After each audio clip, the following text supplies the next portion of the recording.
India antara negara paling awal mengambil langkah drastik untuk mengenakan perintah kuarantin dan juga menutup sempadan bagi mengekang penularan COVID-19. Kita nak memahami bagaimana rakyat Malaysia di sana berdepan dengan cabaran bawah perintah kawalan pergerakan. Untuk itu bersedia menerusi Skype Harith Sufi Hasnan di Bangalore, India, seorang pelajar MBBS MSU International Medical. Terima kasih Harith bersama saya di Buletin Awani. Boleh ceritakan situasi di India yang ketika ini merekodkan 4,288 kes positif dan juga 117 kematian. Ya, betul. Macam mana tadi? Boleh ulang soalan? Saya tak dengar yang first part tadi.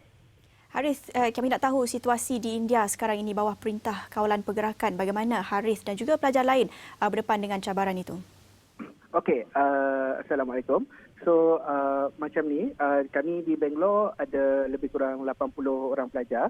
Jadi untuk pelajar-pelajar di sini, alhamdulillah, kami dengan pihak universiti kami ada pihak universiti di sini dia uruskan pelajar-pelajar dan kami ada orang lokal yang bantu kami untuk dapatkan barang-barang keperluan lah. Cuma di sini restricted movement dia tu agak ketat, jadi kami tak boleh nak bergerak jauh lah. Jadi tapi kami bersyukur sebab di Bangalore online service masih dijalankan. Jadi untuk dapatkan macam ayam secara online ataupun makanan-makanan melalui macam kat sini kami panggil Swiggy ataupun macam di Malaysia GrabFood apa semua tu masih dapat. Jadi dari segi kata survival student di sini, alhamdulillah untuk pelajar di Bangalore masih okey. Ya Harith, bagaimana pula dengan pihak kedutaan? Apa jenis bantuan, sokongan atau komunikasi yang setakat ini telah disampaikan kepada pelajar di sana? Okey, so far untuk kedutaan apabila kami tanya apa status kami, jadi pihak kedutaan untuk waktu ni dia sedang fokus pada turis yang sedang stranded dekat India ni kan.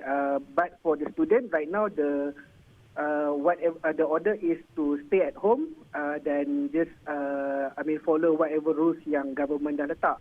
Cuma right now, as a student, bila kami tanya what is our fate, they have no answer for that so far. But in terms of nak jaga kami punya kebajikan, like they always ask us about ada tak student yang jatuh sakit and so on. I think that's a good one lah sebab they actually care. Walaupun kami jauh daripada konsulat di Bangalore, nak ke Chennai lebih kurang 6 jam perjalanan. So they keep in touch with our leaders lah, our representative di Bangalore. Just for our fate, either kami balik atau tak, itu yang mereka tak pastilah. Ya Harith, kita juga nak tahu sekiranya pelajar Malaysia di sana memerlukan bantuan perubatan, apa jenis perlindungan kesihatan yang disediakan kepada pelajar luar negara? Adakah ia mudah untuk mendapatkan akses rawatan perubatan? Okey, macam di Bangalore, kami biasa dah memang disuruh untuk ambil insurans pada setiap kali kemasukan tahun yang baru. Kami akan ambil insurans lah, renew the insurance. But for other place macam Chennai, Manipal ataupun ni saya tak pasti. But as far as I know, di Belgaum ada ada servis insurance untuk cover if anything happens to us lah. For Chennai dengan Manipal saya tak pasti yang tu. Tapi di Bangalore, kalau dari segi bantuan perubatan, kalau based on experience daripada budak-budak ni yang pernah warded atau apa, memang pihak universiti dah sediakan seorang lokal yang akan uruskan. If anything happens to the student, we just have to contact this one local person, dia akan uruskan semualah. Ya Harith, sebagai pelajar MBBS MSU International Medical, ada latar belakang pengajian perubatan, mungkin boleh beri sedikit penjelasan atau komen mengenai cara kerajaan di sana menangani krisis COVID-19. Pastinya setiap negara berbeza, jadi bagaimana pula di India? Ya, ini pendapat saya as a student lah.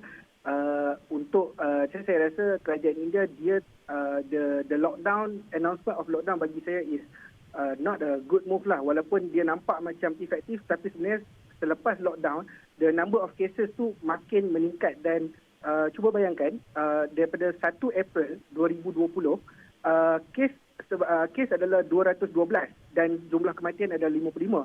Tapi pada hari ini dia telah meningkat sampai hingga 4,000 dan kematian dah jadi 100 lebih. So bagi saya dekat sini tak efektif sebab di India poverty lines dia ada around 22% of dia punya citizen adalah below poverty. Jadi mereka tinggal biasanya di kawasan setinggan yang padat. Jadi kat situ adalah sumber infection yang paling yang paling senang merebak lah sebab kat situ penduduk dia padat dan penduduk dia miskin. Dari segi itu bila dia miskin, padat dan dia punya education untuk orang-orang yang tinggal di setinggan itu pun rendah. Jadi dari segi kebersihan kawasan sekitar dan juga rakyat yang berada di kawasan itu memang sangat-sangat rendah. Jadi sebab itulah kalau kita tengok statistik daripada kenapa Mumbai dan New Delhi mempunyai antara yang tertinggi lah. Mumbai dan New Delhi mempunyai antara yang tertinggi kes COVID-19 sebab kat situlah kawasan yang paling padat dengan kawasan setinggan dan orang yang berada di bawah garisan poverty. Tapi tak negeri-negeri lain juga macam Tamil Nadu juga mempunyai kes yang tinggi disebabkan oleh perkara yang sama.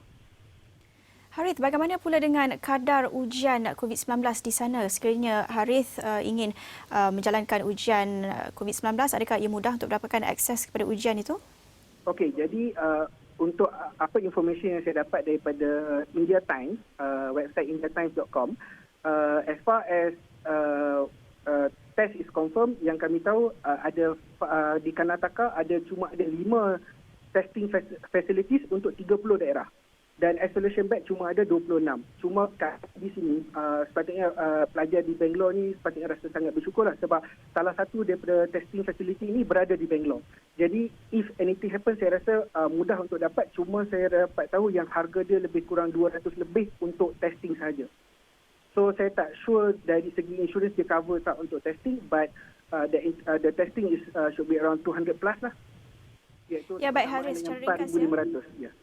Ya, kita juga ingin nak bercakap tentang Perintah Kawalan Pergerakan di sana. Kita lihat ada laporan-laporan, ada video yang menunjukkan cara polis melaksanakan perintah di sana agak drastik. Ada yang mengambil tindakan untuk memukul mereka yang ingkar Perintah Kawalan Pergerakan itu.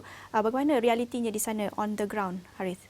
Okay, dari segi video-video yang dapat tu biasanya semua tu it is true. Cuma it is true on the part yang mana dipanggil red zone lah, yang mana tempat-tempat yang memang bahaya macam on the north part dengan certain part of Chennai, and saya dapat tahu even di Belgaum, Karnataka pun di mana budak USM juga pun ada polis-polis yang terpanggil brutal lah. But so far untuk di Bangalore saya tak pernah dengar lah kes ataupun mana-mana pelajar lagi kena pukul. Kena tahan sebab kami di sini pun dilarang lah. Misal universiti pun cakap jangan keluar dan alhamdulillah all the students kat sini patuh dengan arahan universiti untuk tak keluar, just kalau keluar pun kedai yang dekat untuk beli grocery. But as far as yang kena pukul apa semua tu di Bangalore is concerned, memang tak ada kes kena pukul-pukul apa.